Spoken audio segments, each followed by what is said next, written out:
Hello everyone, and welcome back. I'm Alvin of Alvin Inc., and today we are doing a speed build of a new island entrance for Serenoom. So remember to leave us a like and subscribe. And the reason that I wanted to redo my island entrance was because I was inspired by Fairycore, and I wanted to do more of a Fairycore theme. So let's get to it.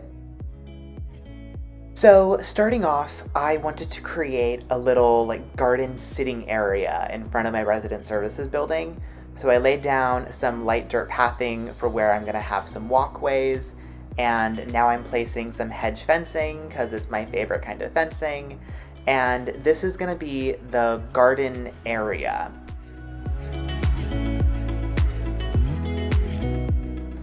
I'm planting some trees at the edge of resident services just because I think that the trees will really help to frame resident services for photos and just to make it, look like a really nice, cozy little place.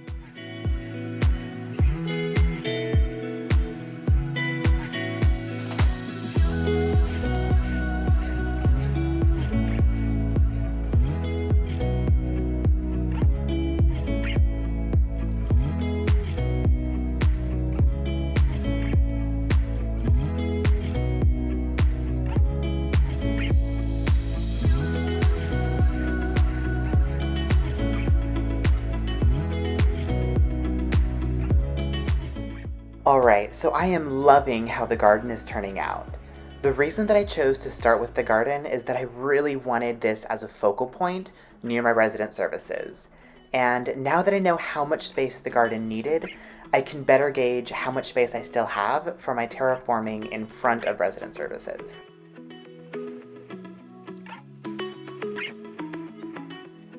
So what I'm doing here is marking how much space I want to keep available for pathing and decorations between my garden and what I'm about to terraform. Please forgive me for how rough my terraforming is going to be.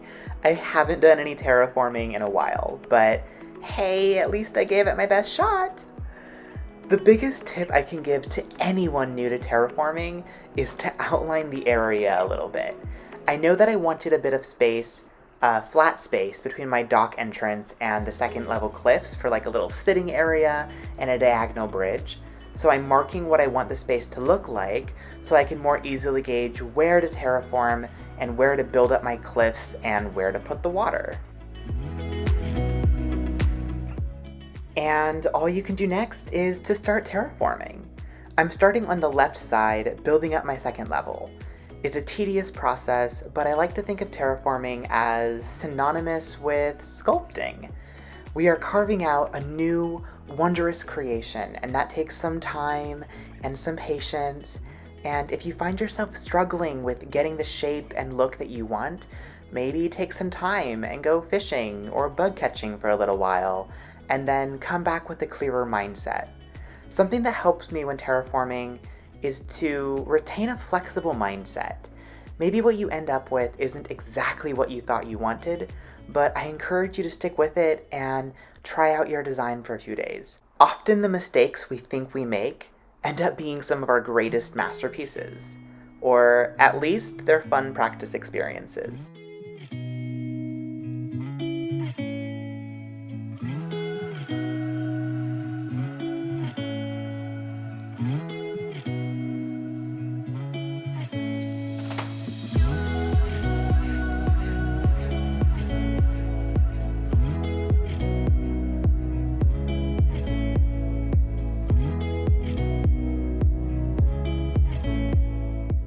So this is what my second level is starting to look like. I like it. So let's get started on the water now.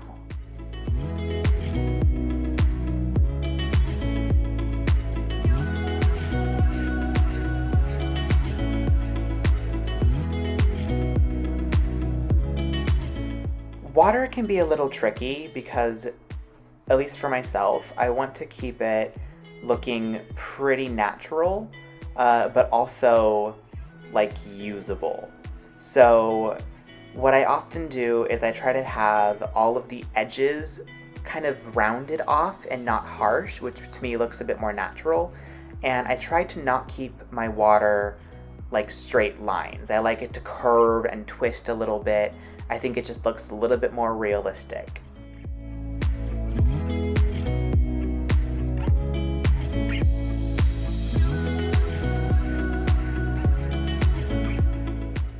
Again, I am outlining the edges of where I want the river to be.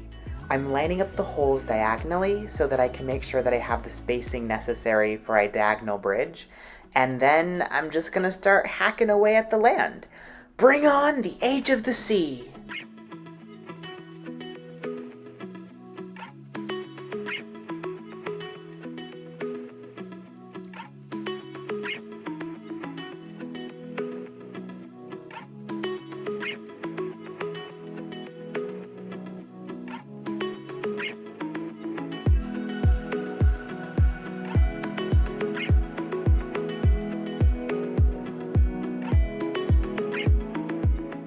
Staying in line with wanting my water to look more natural, I'm carving out a little space at the top of this waterfall to make a really small little pond. I prefer to have my water look like it's coming from an actual body of water, as opposed to just miraculously pouring off the side of a cliff.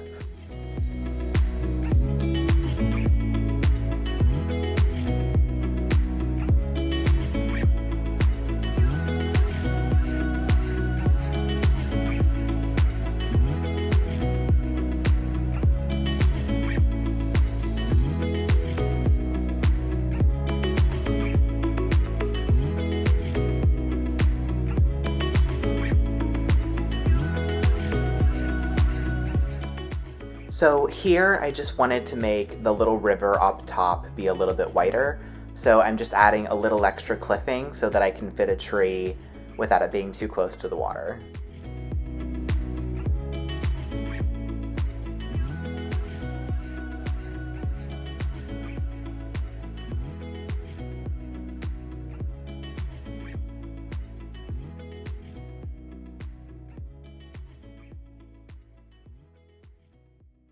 And now let's go get a bridge. Oh my gosh, it looks so cute. I like this so much. Yay!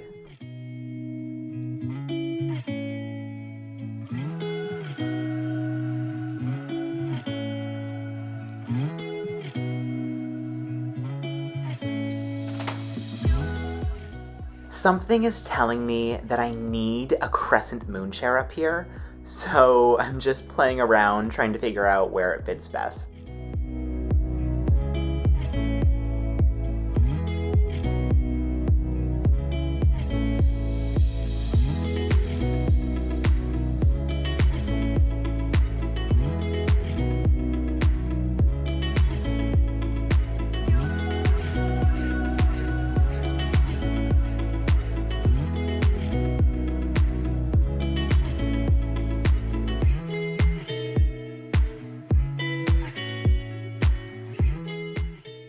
I feel like actually decorating is the hardest part for me sometimes, because I'm always trying to figure out what colors go best with what colors, what items go best with what items, and I think that I'm still trying to understand what Fairycore means to me, because like I understand the aesthetics of Fairycore, but everyone does things a little bit differently, and I'm still working on understanding how do I make Alvin's Fairycore Island, not just a Fairycore Island.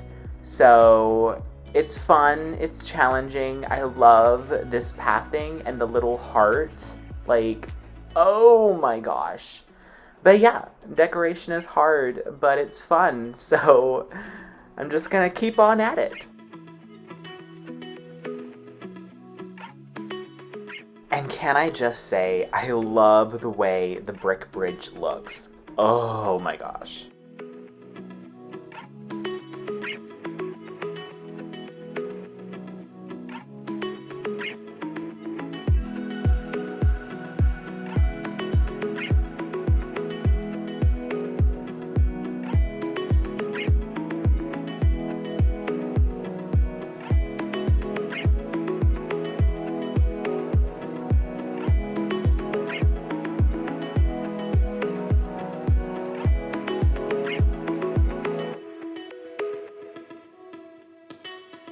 We need to address how adorable this Papa Bear is. He is so very handsome.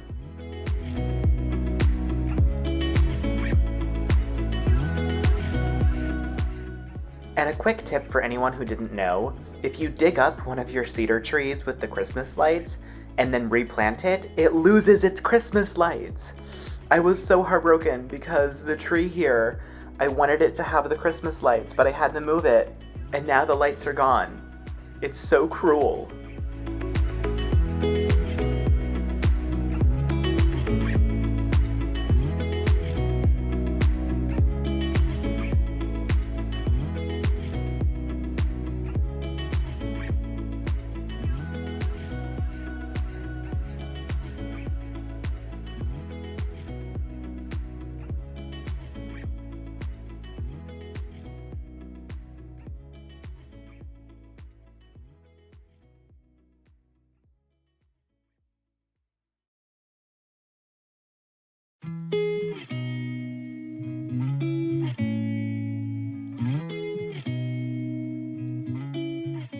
These small spaces are always such a challenge because everything has to fit just right, otherwise the whole thing looks off. So I definitely fumbled around with this area a lot, but I ended up with something that I really like, and at the end of the day, that's what really matters, right?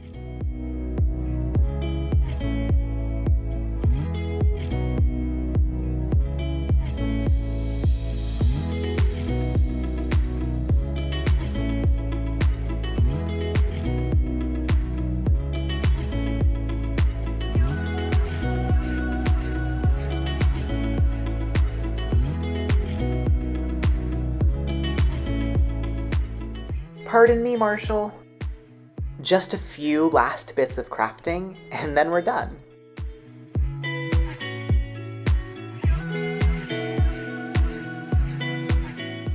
Alright everyone, it is time for the final walkthrough. I am so excited with how everything turned out, and let's go check it out. So, as we come off the dock, I love the way this bridge looks, and I just think this little open area is so adorable. Cute little river. I love that crescent moon chair. It looks so good up there. And yeah, I love this. Oh, there's Colton. Hi, Colton. Picking a peach.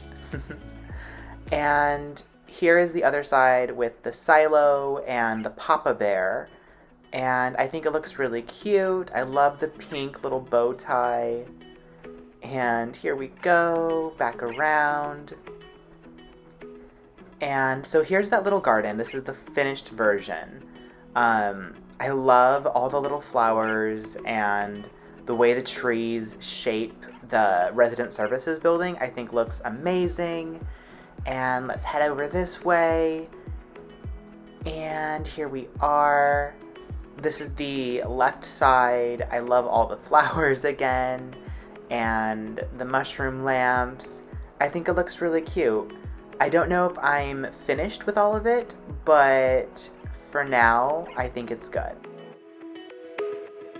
Thank you so much for joining me today. I hope you enjoyed the video. I hope you learned a little bit, or at least were entertained a little bit. And I'm so excited to share this journey of transforming my island into a beautiful wintry Fairycore island, and I hope that you partake in this journey with me. If you liked the video, remember to leave a like and to subscribe, and I will see you in the next one. Until then, bye!